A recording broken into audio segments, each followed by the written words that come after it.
Alors, 48 heures après le drame survenu à Laval, les gens continuent d'affluer sur la rue Lauzon pour se recueillir et partager leur tristesse. Quant au père de famille accusé d'avoir tué 2 de ses enfants, on s'attendait à ce qu'il comparaisse cet après-midi, Andy, mais ça a été de nouveau reporté.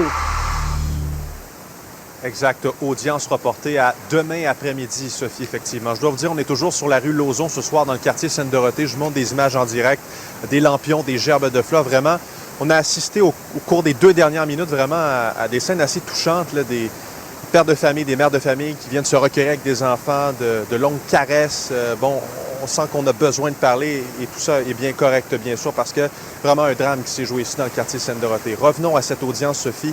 Kamaljit Arora, 45 ans, doit, entre autres, nous a-t-on expliqué aujourd'hui, parler à son avocat, se trouve, comme vous l'avez dit d'entrée de jeu, toujours au centre hospitalier.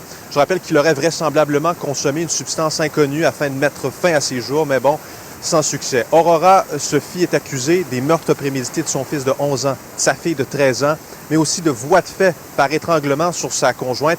Les détails vraiment sont troublants, Sophie. Il aurait tenté d'abord d'empoisonner ses enfants, les ligoter ensuite, les noyer finalement dans la baignoire. Je disais, les gens viennent se recueillir. Je viens de parler à une femme voisine immédiate, c'est ce qu'elle me disait, Sophie, bouleversée. Elle est venue ici avec son conjoint et sa petite fille. C'était mes voisins, c'est comme mes enfants. On a vécu ensemble comme une famille. On a partagé beaucoup de moments et des années. Je les aime de tout mon cœur. Aaron, il était avec Lara à l'école et Angèle était avec Lina, ma fille. Et on habitait en face tout le temps, ensemble, tous les jours. Les gens vraiment bouleversés. Hein? Ce qu'on a pu aussi apprendre, Andy, c'est que la grande sœur de la famille s'est interposée à un moment crucial pour sauver la vie de sa mère. Oui, la vie carrément de sa mère qui était en train de se faire étrangler, Sophie, du moins. Il semble que l'accusé tentait de l'étrangler à ce moment-là. Je raconte rapidement, ce serait présenté d'abord une première fois à la résidence familiale.